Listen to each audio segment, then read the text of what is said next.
Hello students, this is Priyanka Agarwal. आज का हमारा टॉपिक है इलेक्ट्रिक फील्ड लाइंस, विद्युत क्षेत्र रेखाएं। प्रीवियस लेक्चर में हमने इलेक्ट्रिक फील्ड के बारे में पढ़ा था। इलेक्ट्रिक फील्ड क्या होता है? जब कोई एक पॉइंट चार्ज या कोई मेन चार्ज किसी दूसरे टेस्ट चार्ज पे क्या करता है, जिस एरिया तक फोर्स अप्लाई करता है वो पूरा एरिया हमारा क्या कहलाता है? इलेक्ट्रिक फील्ड या विद्युत क्षेत्र। अब इलेक्ट्रिक फील्ड लाइंस क्या होती है? So electric field lines is in an electric field are imaginary lines। सबसे पहले तो क्या होती है? काल्पनिक रेखा होती है, ठीक है। Are imaginary lines the tangent to which at any point gives the direction of the electric field intensity। तो हमने इलेक्ट्रिक फील्ड इंटेंसिटी भी पढ़ा था, तो हम इसको क्या बोल सकते हैं कि विद्युत बल रेखा के किसी बिंदु पर हमारे पास कोई भी विद्युत बल रेखा या विद्युत क्षेत्र रेखा है। सपोज ये हमारे पास में कोई भी एक इलेक्ट्रिक फील्ड लाइन है। इलेक्ट्रिक फील्ड लाइन पे क्या होगा? अगर हम किसी भी पॉइंट पर क्या ड्रॉ करते हैं? एक टेंजेंट ड्रॉ करते हैं या कोई भी स्पर्श रेखा अगर हम बनाते हैं, तो ये क्या दर्शाती है? ये हमारी क्या दर्शाती है? विद्युत क्षेत्र की तीव्रता, इलेक्ट्रिक फील्ड इंटेंसिटी। तो ये तो एक डेफिनेशन है इसकी। सेकंड डेफिनेशन क्या है? In simple version we can say that an electric field line is a path along which a positive charge would move if it is free to do so. वे काल्पनिक रेखाएं जो कि एकांक धनावेश के मार्ग को बतलाती है। हम कह सकते हैं कि कोई भी हमारा पॉजिटिव चार्ज है, पॉजिटिव चार्ज एक किसी भी फ्री डायरेक्शन में मूव कर रहे, तो वो हमारी जो जिस भी डायरेक्शन में वो मूव करेगा वो हमारा क्या कहलाएगा? Electric field line. तो आप दोनों में से कोई भी डेफिनेशन लर्न कर सकते हैं, दोनों ही आपको नोट करनी है। सो ये तो बात हो गई हमारी किसकी? इलेक्ट्रिक फील्ड लाइंस की। इलेक्ट्रिक फील्ड लाइंस के बाद में हमारे पास इसकी कुछ प्रॉपर्टीज है। सो फर्स्ट प्रॉपर्टी क्या हो जाएगी इसकी? The electric field lines start from positive charge end at negative charge. देखो बहुत इंपॉर्टेंट है और ध्यान से समझना। इलेक्ट्रिक फील्ड लाइंस जो क्या होती है, हमेशा ही पॉजिटिव चार्ज से तो क्या करती है? स्टार्ट होती है, और एंड किस पर होती है? किसी भी नेगेटिव चार्ज पर। तो electric field lines positive charge से स्टार्ट होती है एंड नेगेटिव चार्ज पे एंड होती है। देखो हम इसको कैसे समझ सकते हैं। हमने यहाँ पर सपोज कोई भी एक पॉजिटिव चार्ज लिया है, ओके। पॉजिटिव चार्ज है, उससे हमारे पास में कुछ लाइंस जा रही है। अब ये जो लाइंस जा रही है, हमें पता है कि लाइंस क्या होंगी? पॉजिटिव टू नेगेटिव होगी, मतलब बाहर ही किसी ना किसी नेगेटिव को ढूंढेगी। तो इनकी जो डायरेक्शन होगी वो डायरेक्शन क्या हो जाएगी? अपवर्ड। इस तरीके से हो जाएगी। क्या हो जाएंगी? इनकी डायरेक्शन अपवर्ड हो जाएगी, बाहर की तरफ हो जाएगी। तो हम इसको क्या बोल सकते हैं? For Q is greater than zero. Q greater than zero से क्या मतलब है? कौन सा चार्ज लेना है हमें? पॉजिटिव। तो हम यहाँ क्या बोल सकते हैं? Radially outward. अब मैंने यहाँ पर रेडियल वर्ड क्यों यूज किया है? अगर हम इसको किसी भी सर्कल के अंदर माने, किसके माने? किसी भी सर्कल के अंदर माने, तो हम ये सब क्या होगी? उसकी रेडियस ही होगी ना, इसलिए हमने यहाँ क्या वर्ड लिया है? Radially outward. सिमिलरली हमारे पास यहाँ क्या हो जाएगा? अब यहाँ पर हमारे पास में नेगेटिव चार्ज। अगर नेगेटिव चार्ज है और अगर हमें इसकी डायरेक्शन देखनी, तो हमें पता है पॉजिटिव टू नेगेटिव होती है, मतलब कि बाहर कहीं ना कहीं पॉजिटिव होगा। तो पॉजिटिव से लाइंस किसकी तरफ आ रही होगी? नेगेटिव की तरफ आ रही होगी। तो इसकी डायरेक्शन किसकी तरफ हो जाएगी? इनवर्ड डायरेक्शन हो जाएगी। तो इसकी डायरेक्शन हम कैसे बताएंगे? अंतर्मुखी या अंदर की तरफ। यहाँ पर क्या लिखेंगे? For Q is less than zero. तो नेगेटिव चार्ज हो जाएगा और ये हो जाएगी रेडियली इनवर्ट हो जाएगी। ओके, समझ आ रहा है? पॉजिटिव टू नेगेटिव इसकी डायरेक्शन होती है, और पॉजिटिव होगा तो आउटवर्ड होगी, अगर नेगेटिव है तो इनवर्ड होगी, जब हमारे पास कोई भी सिंगल चार्ज है तो। ये तो इसकी थी एक प्रॉपर्टी। अब इसकी सेकंड प्रॉपर्टी क्या है? The tangent to the electric field lines gives direction of electric field. ये वही है जो अभी हमने डेफिनेशन में बात करी थी कि इनके द्वारा किसी भी अगर टेंजेंट है, उस पर कोई बिंदु है, उस पर खींची गई स्पर्श रेखा क्या बताएगी? इलेक्ट्रिक फील्ड लाइन की डायरेक्शन बताएगी। अब देखो यहाँ पर जो हमने इलेक्ट्रिक फील्ड लाइन बनाई है, ये कुछ कर्व बनाई है, तो हमें ये भी पता होना चाहिए कि जो इलेक्ट्रिक फील्ड लाइंस होती है वो स्ट्रेट भी होती है और कर्व भी होती है, सीधी भी होती है और कर्व भी होती है, वक्र रूप में भी होती है। तो अगर मैंने वक्र रूप में ली, क्योंकि हमको पता है स्पर्श रेखा हम किस पे खींच सकते हैं? वक्र रेखा पर ही खींच सकते हैं। तो हमने यहाँ पर एक कर्व लाइन ली है जो क्या हो जाएगा, इलेक्ट्रिक फील्ड लाइन हो जाएगी। अब इस पे हमने कोई भी दो पॉइंट्स लिए हैं P एंड Q। अब अगर हम इन पर कोई टेंजेंट ड्रॉ करते हैं तो ये टेंजेंट क्या बताएगी, इस इलेक्ट्रिक फील्ड लाइन की डायरेक्शन शो करेगी। तो ये है इसकी सेकेंड प्रॉपर्टी। थर्ड प्रॉपर्टी क्या है इसकी, no two electric field lines can intersect each other. दो विद्युत क्षेत्र रेखाएं एक दूसरे को काटती नहीं है। ये बहुत इंपॉर्टेंट पॉइंट है, एग्जाम में ऑलमोस्ट आपसे पूछते भी है। अब देखो इसका रीजन क्या हो जाएगा कि दो इलेक्ट्रिक फील्ड लाइंस आपस में एक दूसरे को क्यों नहीं काटती। सपोज हमने कोई दो लाइंस बनाई है, ठीक है, इलेक्ट्रिक फील्ड लाइन से एक इस डायरेक्शन में जा रही है और एक इस डायरेक्शन में जा रही है। अब देखो अगर इनका ये इंटरसेक्टिंग पॉइंट होगा ये इंटरसेक्टिंग पॉइंट है, तो अगर ये वाली इलेक्ट्रिक फील्ड लाइन लूं मैं, ये वाली विद्युत क्षेत्र रेखा लूं, तो इसकी यहां पर टेंजेंट ड्रॉ करूंगी तो उसकी डायरेक्शन कहां जाएगी, इस तरफ। और अगर मैं ये वाली इलेक्ट्रिक फील्ड लाइन लेती हूं तो इसकी डायरेक्शन कहां जाएगी, इस तरफ। मतलब एक ही पॉइंट पे दो अलग अलग डायरेक्शन हो गई। क्या ये पॉसिबल है, नहीं है ना, एक पॉइंट पे एक ही डायरेक्शन आती है हमारी। तो इसका रीजन क्या हो जाएगा, if they are intersect each other there will be two directions of electric field at the point which is not possible। तो हमारी दो विद्युत क्षेत्र रेखाएं एक दूसरे को नहीं काटेगी, क्योंकि अगर ये काटती है तो इनकी कटान बिंदु पर या इनकी इंटरसेक्ट पॉइंट पर क्या हो जाएगा, दो डायरेक्शंस आ जाएगी, जो कि पॉसिबल ही नहीं है। ओके, तो ये इसकी थी हमारी थर्ड प्रॉपर्टी। ये इंपॉर्टेंट है, इसको अच्छे से लर्न करना। नेक्स्ट आपके पास आता है फोर्थ पॉइंट। फोर्थ पॉइंट क्या है, The electric field lines are always normal to the surface of conductor। आवेशित चालक के पृष्ठ के तल के लंबवत होती है। देखो क्या होगा, हमारे पास हमने कोई भी एक सरफेस ले लिया है, पॉजिटिव और नेगेटिव दोनों अलग अलग सरफेस है। क्या होगा इन सरफेस पे, अगर यहाँ पर मेरे पास कोई सरफेस है और मुझे यहाँ पर डायरेक्शन बतानी है इलेक्ट्रिक फील्ड लाइन की, तो सरफेस की डायरेक्शन क्या होगी, ऐसी नहीं होगी कि ये इधर जा रहा है, इधर जा रहा है, इधर जा रहा है, नहीं, हमेशा क्या होगा, इसके तल के लंबवत 90 डिग्री का जो एंगल बनता है ना, उसी में ही हमारे पास क्या होगी, इसकी इलेक्ट्रिक फील्ड लाइन आएगी। सिमिलरली अगर नेगेटिव है तो यहाँ पर भी तल के लंबवत ही लाइन आएगी, इसलिए लिखा है always normal to the surface of conductor. बस देखो अब डिफरेंस क्या होगा, अगर पॉजिटिव है तो हमें पता है पॉजिटिव में डायरेक्शन कौन सी होती है, आउटवर्ड, तो मैंने यहाँ एरो आउटवर्ड का लगाया है। अगर नेगेटिव है तो हमारी डायरेक्शन क्या होगी, इनवर्ड होगी, इसलिए हमने जो डायरेक्शन का साइन लगाया वो क्या लगाया है, इनवर्ड में लगाया है। तो हमेशा क्या होगा, पृष्ठ के तल के लंबवत होगा। ये हमारी फोर्थ प्रॉपर्टी थी। Now next fifth property is the electric field lines drawn between two opposite charges are shrink in the direction of length, so opposite charges are attractive।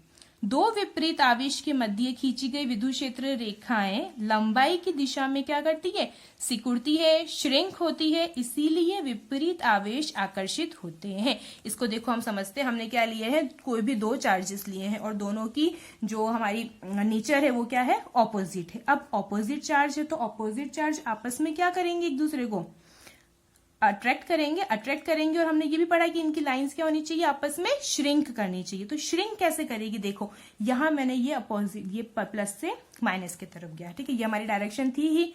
अब ये श्रिंक का मतलब है ये इस तरीके से कुछ हमारी इलेक्ट्रिक फील्ड लाइंस शो होगी, प्लस से माइनस की तरफ, ठीक है। और डायरेक्शन की बात करें तो ये आया समझ में, ये तो हुआ हमारे अंदर की बात। अब देखो अगर मैं ऐसे बात करूं, इसकी कुछ लाइंस हमारी बाहर से आ रही है, इधर भी, तो प्लस की डायरेक्शन क्या होती है, हमेशा आउटवर्ड, तो यहां इसकी डायरेक्शन क्या जाएगी, आउटवर्ड जाएगी, ओके। और माइनस की डायरेक्शन क्या होती है, हमेशा इनवर्ड, तो यहां की डायरेक्शन क्या हो जाएगी, इनवर्ड आएगी।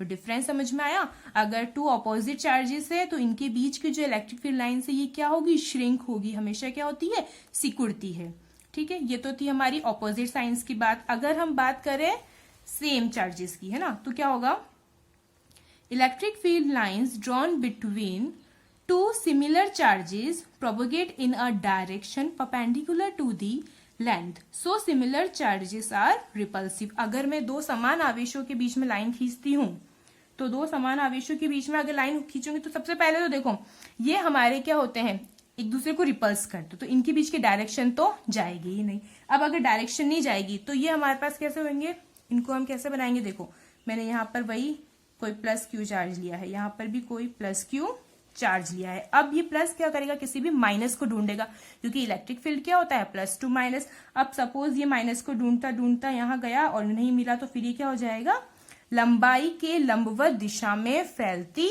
है, तो ये इधर दिशा में फैलेगी। ये भी गया, इसको भी माइनस नहीं मिला और ये भी क्या हुआ, फैल गया। सिमिलरली ये इधर गया और इधर फैल गया, जैसे ये भी यहाँ आएगा और ये यू। तो ये क्या कर रही है, एक दूसरे को रिपेल कर रही है। अब ऐसे हम और भी लाइंस बना सकते हैं। ये सारी ही जो एक दूसरे के अपोजिट साइन से ये एक दूसरे को क्या करेंगे, हमारे रिपेल करेंगे, तो इनके डायरेक्शन क्या होगी, आउटवर्ड होगी। अच्छा, अब अगर बाहर से आएगी तो हमको पता है, यहाँ पर भी सपोज ये कुछ लाइंस आई है ना, हम इस तरीके से ले लेते हैं। तो अब हमको पता है कि प्लस है, तो इसकी डायरेक्शन क्या जाएगी, आउटवर्ड जाएगी, इसकी भी आउटवर्ड जाएगी। तो आउटवर्ड जाने से क्या होगा, देखो ये दोनों एक दूसरे को क्या कर रहे हैं, रिपेल कर रहे हैं। और ऊपर हमारे पास में क्या हुआ था, ये दोनों एक दूसरे को क्या कर रहे थे, अट्रैक्ट कर रहे थे। तो समझ में आया, अगर सेम चार्जेस होते हैं तो ये दोनों एक दूसरे को क्या करेंगे, रिपेल करेंगे, और इनके जो लाइन से, जो इलेक्ट्रिक फील्ड लाइन से, ये क्या होगी, लंबाई के लंबवत दिशा में फैलेंगी। तो ये तो हमारा 6 पॉइंट था। Now 7 point is electric field lines do not form a closed loop.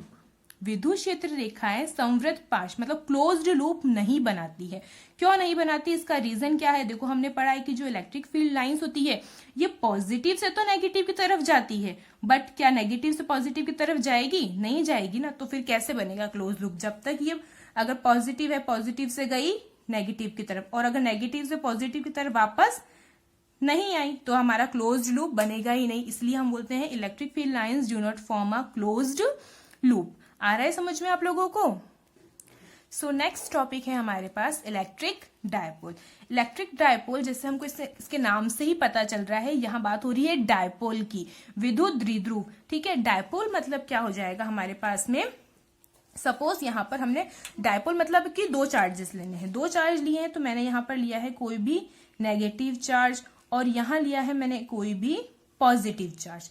दो चार्ज ले लिए हैं। अब ये दो चार्ज क्या होने चाहिए, हमारे नेचर में तो अपोजिट होने चाहिए, ठीक है, और किसी ना किसी ये डिस्टेंस पे होने चाहिए।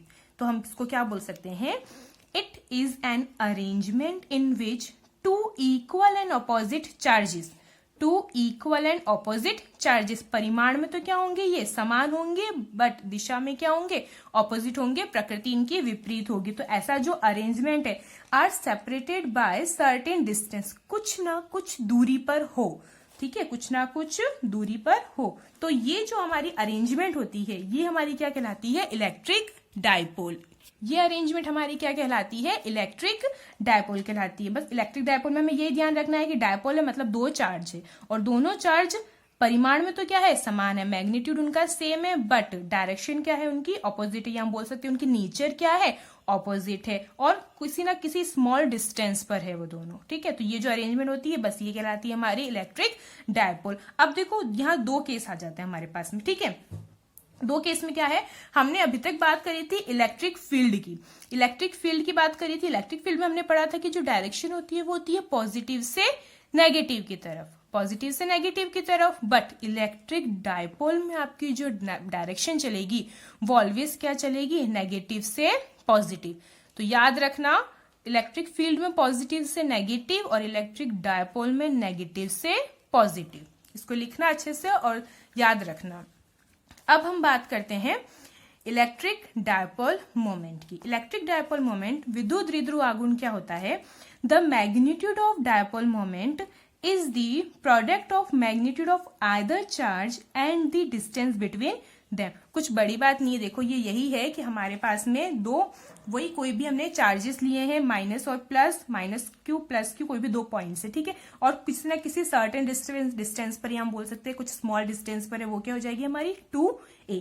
2a का मतलब क्या हो जाता है, ये यहाँ से हमने इनका कोई सेंटर पॉइंट बनाते हो, तो ये a पॉइंट, और यहाँ से यहाँ तक की जो डिस्टेंस है ये a डिस्टेंस हो जाएगी। अब इसकी डायरेक्शन क्या होनी चाहिए, माइनस से प्लस। तो इसके जो हमारा इलेक्ट्रिक डायपोल होता है उसको हम रिप्रेजेंट कैसे करते हैं, वेक्टर p से। तो वेक्टर p की डायरेक्शन क्या हो जाएगी, नेगेटिव टू पॉजिटिव। अब अकॉर्डिंग टू इट्स डेफिनेशन हम क्या बोलेंगे, जो वेक्टर p होगा वो प्रोडक्ट होगा किसका, इन दोनों के बीच की जो डिस्टेंस है, हमने डिस्टेंस क्या ली है 2a, और चार्ज के कि कोई भी एक चार्ज लेंगे, चार्ज का मतलब हमें उसकी नेचर से कोई मतलब नहीं कि माइनस क्यू है प्लस क्यू है, हमें बस चार्ज लेना है। तो हमारा क्या हो जाएगा 2aq। अब यहाँ पर देखो वेक्टर है, ये वेक्टर क्वांटिटी है, मतलब कि यहाँ पर कौन सा प्रोडक्ट होगा, क्रॉस प्रोडक्ट होगा। तो vector p equals to 2aq या क्रॉस q।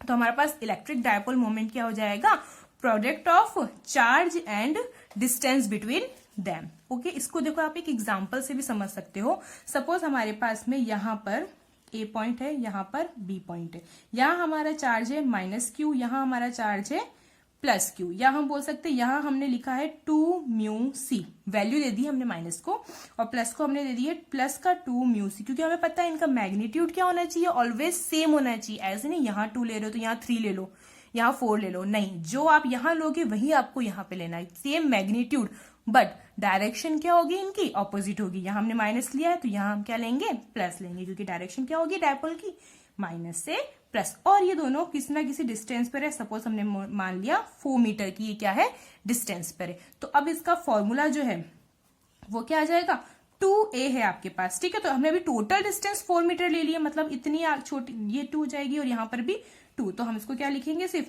4 × 2। अब 2μc है तो हमारे पास 2μc है, तो 2 इंटू क्या आ जाएगा 10⁻⁻6। अब यहाँ पर जो हमारे को पता है म्यू की वैल्यू क्या होती है, 10⁻⁻6 होती है। अब आप लोग बोलोगे कि हमारे पास एक बार तो माइनस का 2μc है, एक बार प्लस का 2μc है, मतलब एक तो वैल्यू हो जाएगी -2 × 10⁻⁻6c, एक वैल्यू हो जाएगी 2 × 10⁻⁻6c। तो हम क्या करते हैं इसमें, हमें इसके नेचर से मतलब नहीं है, हम सिर्फ चार्ज की जो वैल्यू होती है वही लेते हैं, इसलिए हमने यहाँ पे क्या लिया है 2 × 10⁻⁻6। आया समझ में। तो ये होता है हमारे पास इलेक्ट्रिक डायपोल मोमेंट। अब देखो direction is negative to positive, important चीजें याद रखना, यूनिट इसकी क्या हो जाएगी coulomb into meter, cm, coulomb into meter. अब हमको यूनिट पता है तो डायमेंशन हम लोग पता ही कर ही सकते हैं, हमें पता है जो कुलाम है आवेश का मात्रक होता है, और आवेश की क्या होती है T1 A1, और हमारे पास अगर मीटर है तो क्या हो जाएगा L1। तो dimension of electric dipole moment की क्या हो जाएगी m0 L1 T1 A1।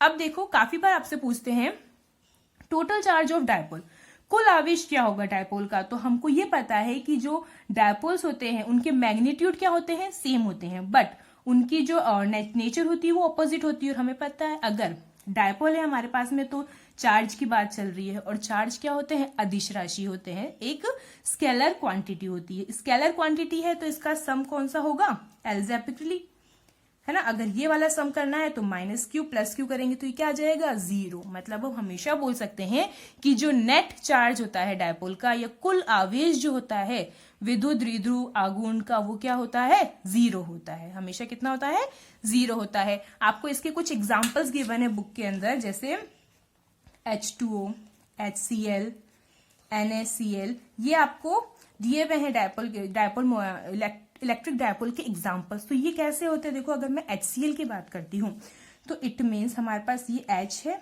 और ये हमारे पास में सपोज Cl है। H पर हमको पता है पॉजिटिव होता है, Cl पर नेगेटिव होता है। अब देखो क्या होगा, अगर हमारे पास हमारा जो हमारे पॉजिटिव चार्ज नेगेटिव चार्ज क्या होते हैं, जो ग्रहण करता है आवेश को, और जो त्यागता है वो क्या होता है पॉजिटिव होता है। तो H ने थोड़ा सा चार्ज त्यागा है, आंशिक पॉजिटिव, और यहां हो जाएगा ये आंशिक नेगेटिव। अब आंशिक नेगेटिव और इन दोनों के बीच की क्या है, कोई ना कोई डिस्टेंस है, ऐसा नहीं दोनों साथ में। तो अगर थोड़ी सी डिस्टेंस होती है, कोई स्मॉल डिस्टेंस होती है, तो इस तरह का जो रूप होता है ये हमारा कहलाता है, इस तरह की जो अरेंजमेंट होती है ये हमारी क्या कहलाती है, इलेक्ट्रिक डायपोल कहलाती है। अगर आपके पास में एक ही चार्ज के अंदर, मतलब एक ही कॉलम के अंदर प्लस और माइनस दोनों है, प्लस और माइनस के बीच में बिल्कुल भी डिस्टेंस नहीं है, तो वो आपका इलेक्ट्रिक डायपोल नहीं कहलाएगा। इलेक्ट्रिक डायपोल का मतलब ही क्या हो जाएगा, 2 चार्जेस है, ओके, और 2 चार्जेस में क्या होना चाहिए, दोनों के बीच में थोड़ी सी डिस्टेंस होनी चाहिए, स्मॉल डिस्टेंस होनी चाहिए, तभी ये अरेंजमेंट आपका क्या कहलाता है, इलेक्ट्रिक डायपोल। आई होप आपको समझ आया होगा यहाँ तक। Thank you.